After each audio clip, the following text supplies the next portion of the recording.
Bonjour et bienvenue sur la chaîne du chasseur d'étoiles de midi, chaîne de réflexion et d'humour sur les 12 coups de midi. Alors aujourd'hui c'est l'anniversaire de Danton. Danton qui est décédé, il avait 34 ans. Voilà. Donc il a été guillotiné. Eh oui, bon, bah on verra après, hein.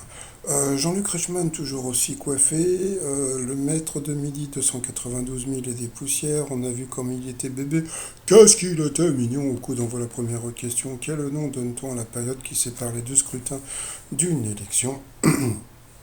Donc bien sûr, c'était entre deux tours. Ensuite, vous aviez Emma, voilà, qui était venue avec Antoine, un collègue, et son petit ami qui était dans le public. En quoi consiste le phénomène du quieting, dont le hashtag est de plus en plus présent sur TikTok? Eh bien, voilà, c'est ce qu'on appelle les branleurs. Voilà, comment mon père disait, partisan du moindre effort. Voilà, il me disait que j'étais un partisan du moindre effort. Après, vous aviez, alors je suis désolé, comme il n'y avait pas le prénom, attendez, il faut que j'aille voir comment il s'appelait, c'était Kouamé. Voilà, Kouamé qui était venu avec sa fifi et une copine. Sa question, selon ses propos, dire qu'est-ce qui a pris 10 ans à l'acteur de Thor à propos de son rôle dans le film Thor Love and Thunder, eh bien c'était d'avoir de jolies fesses. C'est vrai qu'il est bien gaulé ce con. Ensuite, vous aviez Pierre, vous voyez, là il y a écrit son nom, et comme à Macumbu, là il n'y avait pas. Donc voilà, donc Pierre qui était venu avec ses amis, et puis celui avec le t-shirt marin, là, il ben, était champion olympique, il avait une médaille de bronze. Voilà. Bon. Quelle activité permet de perdre 12 kilos sans effort en 3 ans? Eh bien, c'était de dormir. Et si vous dormez mal, vous en prenez 12. Ensuite, pour le maître de midi, dans quel pays se déroule le rallye des gazelles? Donc, bien sûr, c'était l'autre. Ensuite, au café, la centenaire suédoise Ruth Larsson pour battre un record du monde. Bon, ça c'était assez connu, c'était un saut en parachute. Ensuite, au 15e et 16e siècle, quel animal avait plus de succès que le chat dans les maisons? Eh bien, c'était la jeunette. Alors, tu te dis, la jeunette, c'est un rapport avec Christian Quesada? Non, non, la jeunette, eh bien, c'est ça. Voilà. Bon, c'est mignon, mais bon, c'est un peu bizarre, j'en avais jamais vu. Ensuite, dans un sketch tourné à l'occasion de son jubilé de platine avec elle, héros britannique, la reine d'Élisabeth a-t-elle pris le thé? Donc ça c'était connu, puisque bon, on a vu toutes les images pendant ses funérailles, pardon, donc c'était l'ours Paddington. Et comme on peut voir, quand l'émission a été tournée, eh bien la reine n'était toujours pas décédée, donc je crois qu'elle est décédée le 6 septembre, donc l'émission a été tournée juste avant, donc ça devait être vers le 2-3 septembre. Donc là on peut voir une photo de la reine avec l'ours. Pour le maître de midi dans l'album La Grande Traversée ou La Tempête en Maine Hôtel, Astérix et Obélisque. Donc c'était l'autre, c'était aux États-Unis. Avant la construction de la Tour Eiffel, quel était le monument le plus haut du monde? Eh bien c'était l'obélisque de Washington. Ensuite, détenteur de la plus grande collection de coprolites du monde, que collectionne précisément l'américain George Fronston? Donc il a dit des pénis d'animaux séchés. Eh bien non, c'était l'autre, c'était des crottes de dinosaures. Bah franchement, bon, donc le mot, comment c'était le mot coprolite, c'est pas la peine de l'apprendre parce que franchement, des crottes de dinosaures, on n'en trouve pas des tonnes. Donc voilà la photo de crottes de dinosaures. Donc sur cette question, eh bien, euh, Kouamé est passé au rouge, qui dit rouge dit duel, et il a eu les coronesses de prendre le maître de midi en duel. Mais bon, donc là, comme vous voyez, il a les mains moites parce qu'il se dit oh, je vais voir, est-ce que je vais avoir une question de bébé, une question difficile. Donc voilà. Alors la question, quelle vitesse n'apparaît sur aucune carte du jeu des 1000 bornes classique? Ça semblait une évidence, hein, c'était 400 km/h, donc voilà, c'était bien 400 km/h. Donc c'était une question assez simple, sauf que bon, il y a des gens qui ne connaissent pas du tout le jeu des 1000 bornes, mais bon, ça semblait assez évident, 400 km/h. Hein, il n'y a pas beaucoup de bestioles qui font ce genre de trajet. Donc ensuite, là il a soufflé. Ouh là là, qu'est-ce que j'ai eu chaud. Donc ensuite, eh bien, Stéphane, Emma et Pierre se retrouvent coup par coup. Quel film est bien associé à l'acteur qui joue? La mauvaise réponse, c'était Batman Forever avec Michael Keaton. Ensuite, ce sont, selon sa nationalité, qui a remporté au moins un Tour de France? Eh bien, étonnamment, c'est le maître de midi bah, qui est fort en vélo, hein, qui fait du vélo et puis de la pêche. Donc voilà, donc il a dit un Slovaque, c'était un Slovène, donc il a eu dans le baba, il est passé à l'orange. Ensuite, quelle série télévisée se déroule en bord de mer? La mauvaise réponse, c'était The Misfit qui se passait, donc je crois que c'était à Londres. Ensuite, dans quoi trouve-t-on traditionnellement de l'amande? La mauvaise réponse, eh bien c'est la jolie fifille Emma qui l'a donnée, puisqu'elle a dit une papaline, pourtant la praline c'était assez connu. Mais bon, sur cette question, elle est passée au rouge. Qui dit rouge dit duel, elle aussi. Alors elle a eu les oiseaux, les ovaires de prendre le maître de midi en duel. Bon, il a rigolé parce qu'il se dit, oh, ça fait beaucoup quand même. Et puis bon, bah, va-t-il avoir enfin une question difficile? Alors c'est parti. À qui doit-on le gitan et la tendresse? Alors, regardez la tête qu'il fait. Là, il est en train de réfléchir.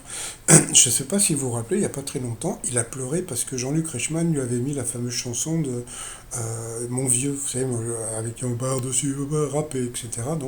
Donc bien sûr, c'était assez facile. C'était Daniel Guichard. Donc voilà, donc bon. Bon, après, il a fait le doigt. Bon, on a l'habitude, c'est pas important. Voilà, et puis bon, il a soufflé. Il se dit, oh là là, qu'est-ce que j'ai eu comme chance. Donc on tient à remercier la production de ne pas avoir éliminé bah, Stéphane. Hein, donc voilà, il reste dans le jeu. Donc ensuite, eh bien, Stéphane et Pierre se sont retrouvés en coup fatal. Donc ils ont envoyé la pub. Alors qu'on rigole. Bon, première question, je les zappé. Alors ça, c'était la question pour Pierre. Quelle pierre justement verte et translucide a le même nom qu'une fille de Johnny? Il a dit émeraude. Bon, bah c'était Jade, c'était assez connu, mais bon, c'est pas grave. Ensuite, ils lui ont foutu une question super dure. Quelle herbe aromatique est un ingrédient indispensable pour préparer la saltabocca à la romaine? Bah, c'était la sauge. Bah, il fallait connaître. Ensuite, de quelle couleur sont les yeux du célèbre canari Titi? C'était bleu. Ensuite, pour le maître de midi, quel synonyme de cyclomoteur a été inventé par la société Motobécane? La réponse était dans la question, hein, puisque c'était la mobilette, hein, il ne l'a pas trouvée. Donc voilà, bon. Après, on a appris qu'il en avait une et que bah, Pierre avait eu un 103 et moi aussi, j'ai eu un 103. Mais bon, on s'en bat les couilles. Ensuite, au Shifumi, avec quelle partie du corps, ça me fait toujours rire. Au Shifumi, avec quelle partie du corps mime-t-on la feuille, la pierre et le ciseau? Avec les oreilles. Donc, bien sûr, c'est avec les doigts. Ensuite, alors ça, c'était une question pour Pierre, vous voyez. Donc, une question encore dure. De quelle série la chanson I Don't Want to Be the Giving the Grey est-elle le générique? Donc, je crois que c'était les frères Scott, mais bon, c'était une question super dure. Quel mot désigne un mur contre lequel poussent des poiriers et la large échelle de gymnastique? Là aussi, encore une question super dure pour Pierre, mais bon, c'est pas grave, on a l'habitude. Au cours de quel siècle la basilique de Sacré-Cœur de Montmartre a-t-elle été construite? Il a dit, je sais plus quoi, mais bon, c'était le 19e siècle, voilà. Ensuite, quel est l'objet d'étude de la climatologie? Donc, c'était le climat. Enfin, Pierre a pu répondre à une question. Bah, c'est normal, hein, s'il pose des questions assez faciles comme ça, comme on pose à Stéphane, il pourrait répondre plus facilement. Pour Stéphane, en 38, quel accord mit fin à la crise des Sudètes? Donc je crois que c'était les accords d'Évian, je sais pas quoi. Et ça, donc, alors le truc qui est rigolo, c'est qu'il a dit, donc il a passé, d'accord? Après Jean-Luc Reichmann lui a dit, et puis après il dit, ah oui, je le savais. C'est pas vrai, tu savais pas. Sinon tu l'aurais dit. Ensuite, dans quelle ville italienne peut-on nourrir les pigeons sur la place Saint-Marc? Donc, comme vous voyez, question difficile avant et une question facile après. Donc, bien sûr, c'était à Venise.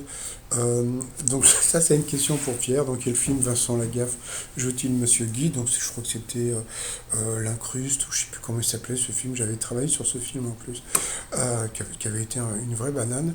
Voilà. Donc, bon, il ne l'a pas trouvé. Mais bon, comme vous pouvez voir, eh bien, le candidat a une question difficile. Après, selon l'expression on a très faim, on a l'estomac dans les chaussettes, qu'il a dit, c'était les talons. Bon, ils auraient pu accepter, hein, c'était pas loin. Quel pôle industriel de la région de San Francisco porte un nom que l'on peut traduire par vallée du silicium? Donc c'était la Silicon Valley, ça il le savait, mais il n'a pas eu le temps de répondre.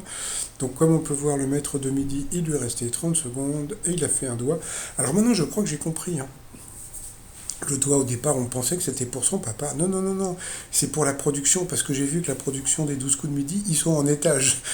Donc, On dit merci à la production. Donc ensuite, par rapport au codomètre, qui est le nom d'instrument est répété en boucle, avec le mot panier pour apprendre à bien articuler, donc c'était piano. Voilà. Ensuite, que déguste-t-on lorsqu'on a une romaine, une blonde, une frisée dans son assiette? C'est coquin comme question. Ben non, c'était une salade, donc c'était assez facile. Durant quel mois le jour le plus long a-t-il lieu dans l'hémisphère nord? Donc c'était facile, c'était au mois de juin. Et après, ils lui ont posé une question par un enfant. Et alors, un truc que j'ai remarqué en général, quand les questions sont posées par des enfants, ce sont des questions un peu difficiles. Alors, c'est parti. Combien d'épreuves différentes existent-t-il actuellement en athlétisme? Il a dit 30. Eh bien, c'était 50. Ben voilà. Mais j'ai remarqué, hein, comme il y avait 30 000 € à gagner, ils ne voulaient pas lui filer. Donc, bon, ils y ont mis quand même. La première question n'était pas évidente avec l'histoire du piano, hein. Il y a plein de gens qui ne connaissaient pas ce truc, hein. Donc, voilà. Donc, il a perdu une étoile et un zéro. Et il a fait la gueule. Ensuite, quel animal est Thévin Rude dans les aventures de Bernard et Bianca? Bah, ça aussi, il faut connaître, hein, parce que bon, lui, il connaît parce qu'il a des gosses, mais bon, voilà, donc c'était une libellule, c'était ça, il a quand même gagné 3 000 balles, ça lui fait 1 500 € dans la popoche. Voilà, après, bah, par rapport à l'étoile mystérieuse, je crois qu'il est parti sur Christophe Lambert par rapport au film Subway. Voilà, mais bon, comme vous le savez, donc dans l'étoile mystérieuse, c'est Camille Lacour. Le t-shirt du jour, bah, comme c'est l'anniversaire aujourd'hui de Danton, avec le t-shirt Danton quoi? Eh bien, dans ton cul sur le site trosmignon.com. Et sinon, bah, moi, je vais vous souhaiter une très très très bonne journée et je vous dis à demain. Portez-vous bien et surtout, portez-vous. Allez, bye bye.